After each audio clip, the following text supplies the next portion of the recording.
Hello everybody, my name is Aceface. I'm trying to create a series of ships that can be for the next T0 to T6 Abyss series that I plan to make in the future when we eventually hit T6 in our current T0 to T6 Abyss series. And this is a little bit of a different one that maybe has a little bit less pricier fits, type of like fit series that is maybe a little bit easier to get, and also that uses perhaps a little bit less costly filaments so that the profit margin is a little bit higher. Now, one of the fits I really would like to use for T4 is a hybrid Gila, a hybrid Firestorm Gila, and it works pretty well. In certain waves, like Vedmak waves, it can be a little bit dangerous, but otherwise, it is a very solid fit and doesn't cost too much. I think it costs like 600 million. It used to, I believe, cost quite a bit more. But the Cerberus, however, is a fit that, or a ship that is able to be fitted to do the T4 Darks, and it can do them pretty well. I've been doing a bit of testing before in the Cerberus for T4 Darks, and it has been going so far so well.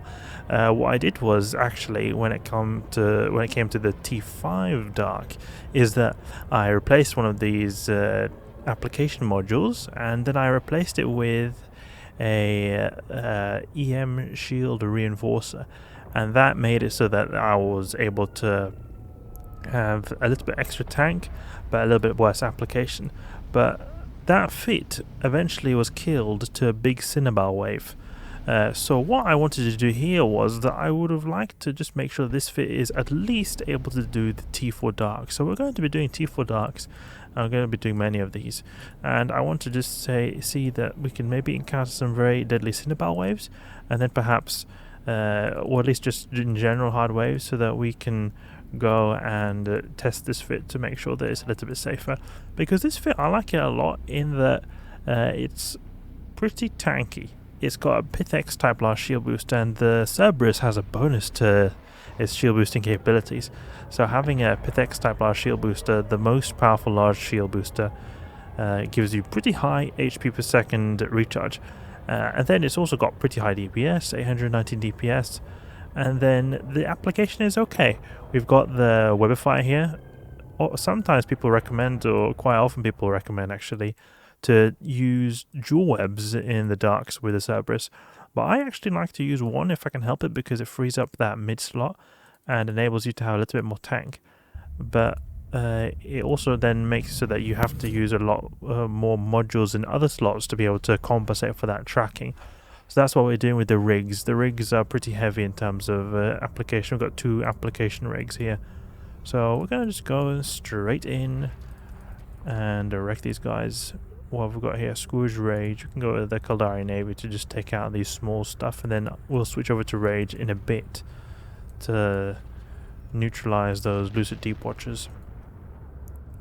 Good. Now we're going to go for that. We can actually use the drones on the buy and active cache. That would probably be better use of them, and we actually get some decent application even without the webs. Now the web is on, it should be even better. Good. 800 volley. Nice to see. Nice to see. Great. Come on, drones, fight fiercely against the buy adaptive cache. That's what they're doing. They're really going crazy on the buy adaptive cache. We've got 2 Lucid Deep Watchers circling the gate, while we've got the minions, the Fialtis and the Lucid Escorts, trying to fight them off, but we're wrecking them before we're even able to get to the buy adaptive cache. So it's really going really great so far. We're going to get our Cerberus, go a little bit closer to the Lucid Deep Watchers, and meanwhile, while we shoot on the Fialtis Lancer. So then we'll orbit the gate here at 2,500, and we've basically taken no damage. We've only taken 20% of our shield HP, and we've not even used a single shield boost. So that's a little damage we're able to take here in the dark sides, because the darks are amazing for damage mitigation. The velocity of your ship is increased, and then also the optimal range of the enemy targets are also reduced, so you're overall going to have a very good time mitigating damage without actually having to tank anything. Speed tanking is very favourable here, but it can be difficult when you have waves then who are really good at applying if you rely too much on speed tanking, because that's why the Cinnabar rooms can be quite problematic in the Darks, because often fits will focus on speed tanking a lot. Then when they encounter the Cinnabar room, they have big problems, because those guys are able to apply really well. and also the ships that tend to be used in the dark sides, the Caldari Tech 2 ships tend to have very low EM resist, and the Cinemals have a tendency to do a lot of EM damage. Also explosive, but EM as well is pretty heavy. So we've got our Scourge Rage, plus our drones doing over 800 DPS. That's good. We've not got any implants here, so this is a raw fit with the cost of 660 ISK. And we're doing this decent pace. Decent pace, not too slow. You can orbit this guy also at 10 kilometers. What time has gone now? 3 minutes. It's a good time.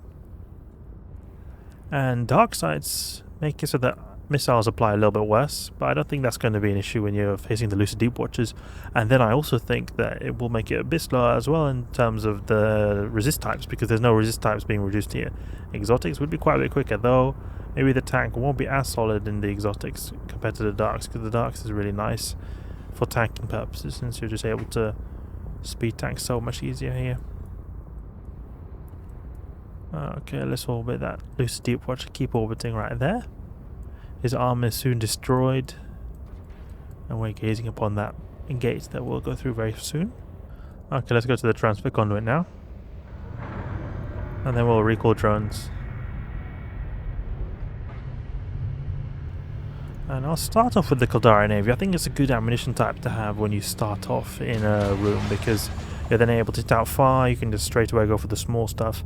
A lot of rooms usually do have some small stuff, so it's always nice to take them out first, since the ways where, like, say, Rogue Drone Battleship or the Charybdis Tyrannus, there's always some small stuff like Rogue Drones or Sleeper Cruisers, and I always try to take them out first before the battleship anyway, so I think it's good to have the Caldari Navy initially when you're going with the Cerberus. Okay, let's see, now we've got some Rogue Drones here. Maybe easy wave, extremely easy.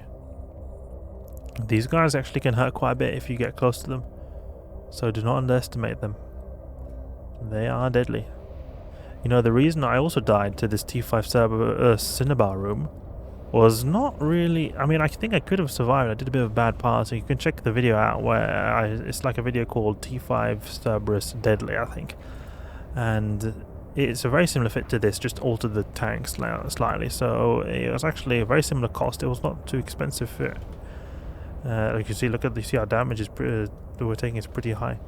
But I used the shield booster a lot in one of these orange clouds, and the orange clouds increase capacity usage of the shield boosters a ton. So it can be quite inefficient to use them there. So we don't need to just continuously use our shield booster there. Ooh, chaotic exotic, nice. 26 million ISK from that bioadaptive cache. And the great thing about this is that it's almost pure profit we're getting. Oh no, Hornet, don't die, please don't die. No, we lost a Hornet. No. Oh, he started taking damage and they died so quickly because they have so little HP, these Hornet 2s. And the Rogue Drones, they have very little mercy because they have good application and pretty fierce damage when it actually is able to hit. The short range they've got low HP, but they do actually have quite a bit of punishment to dish out if you give them the opportunity. Let's just sit here, the bioadaptive, or the transfer conduit, not the bioadaptive transfer conduit. No, it's just called transfer conduit. I keep thinking stuff is called bio something, bioadaptive, because the suits also are called like Triglavian bioadaptive suit, or bioadaptive survival suit, I think, like that, isn't it? That's the name of this survival suit. Survival. No, actually, no, it's not. It's yeah, there is one called Men's Triglavian Survival Suit, and then in parentheses, bioadaptive, the bioadaptive variant. A lot of stuff with Triglavians is focused around being adaptive. I think the law is that they have a very harsh environment and they need to adapt to their situation with the unpredictable nature of the abyss, I think. Great, and then now for this one here, a plate forger. You know, something that would be really good is actually we should have gone to this short range Demon Automata suppressor. They would have all been destroyed by now, actually. And now, even though the Demon Automata suppressor is not good for us because in a way, the default automatic suppressor makes us do less damage. It shoots down missiles, but since there's so many drones and it's a short-range default automatic suppressor, it actually works out to make it very fast. The only thing you really have to think about there is like, okay, is that default automatic suppressor very close to the gate? Are you going to have to take a really big detour that's going to waste time in that regard? That's the main thing. Okay, got a default automatic suppressor here. Snare casters. We'll try to keep a little bit of range. Go for the Scourge. Oh, we got flung here with the Tachyon Cloud straight away, straight into them. I want to go for this Spartan Grip first because we've got low EM resist. As I mentioned before, Caldari Tech 2 ships have a tendency to have very low EM resist, so they're good to have taken care of first. But I would also like to go for this Snare Caster since he'll make us be immobile. And I also would want to go out to that Orange Cloud, very important, because I didn't even think about that when I was facing them, the T5 Cerberus room. But it can actually make the change between life and death, because it just increases the already massive shield boost that we've got, the capacity usage by a lot. So our cap gets drained super fast. And then go for this Snare Cast over here. I maybe don't even need to go for this one, but I'll just try to take it out anyway. What about this Triglavi Blade active cache? Spark Grip Tessera. Great. And I would like to maybe try some more Gila fits as well. They're able to do T4 that are pretty smoothly. Like, so we can have some alternatives here, so it's not set in stone what we use. But I think Gila and Cerberus are very good candidates for T4 Abyss in a cheap. Actually, also Ishtar. Ishtar could be an idea, though. The series of fits I'm trying to use is not going to focus too much on Ishtar skills, but I have actually discussed this in an episode of the T0 to T6 Abyss series, that even though maybe it's annoying to have to train a lot more skills, it can also be worth it to train more skills to be able to use a cheaper fit if you play very little, because then the skill training time is not actually going to mean that much, and you'll have a lot of use to it, or to those skills in other areas of the game as well. Okay, please take out that Spartan Grip because he was taking a long time to get destroyed. Okay, and we can also have our drones go for that bite active cache. Actually, I think it's going to be a little bit too hot here, because these rogue drop battle cruisers will just one-shot our drones, so I'll not think about that. Go to that wreck here. This is not on the overview, and wreck to overview. Good to have it there just so I can quickly make my way towards it. Oh, we've got that default automatic suppressor next to us that is going to reduce our damage against these rogue drones. Ooh, cataclysmic electrical, that's perfect. I don't often find T6 filaments in T4s, but that's crazy. That's the best filament you can get in terms of loot. Whoa, we just earned a quick 87 million ISK. Just, you know, quick 87 million ISK, no big deal, you know. Obviously it's a rare drop, but still it feels really great to be able to do this. Oh, this service feels very powerful. I really want to test against those Cinnabal waves, like a hard, mean Cinnabal waves with lots of elite Lucifers. Elite Lucifer Cinnabals, the stronger variant of the Cinnabal, and you can get a different amount of them and versus other ships. And I've noticed that generally speaking, when you have more of them, the waves are a little bit more, not a little bit more, actually significantly more difficult. So those kinds of waves with the elite Lucifer Cinnabals are the ones we want to keep an eye out for.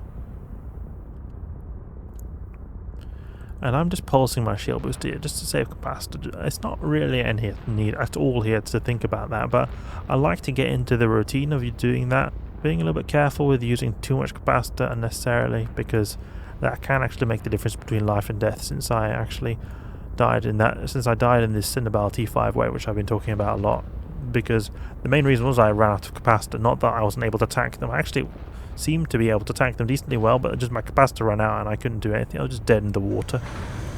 Great, so now it's trying to get out of here, see if we get ganked. Hopefully not. So we've got someone who is red there, but I don't think so. Great. No ganks. Okay, so T4 Dark Cerberus, really smooth. We need to do more sites to find the deadly Cinnabal waves and also other types of various deadly waves in the Abyss. But really quick, really smooth. I like this. What time did we have here? It was just over 12, just under 12 minutes. Very good times we're getting as well on this. I like this. I like this a lot. So I hope you guys enjoyed the video. That's enough for now. If you did enjoy the video, please leave a like and subscribe. I'll catch you guys later.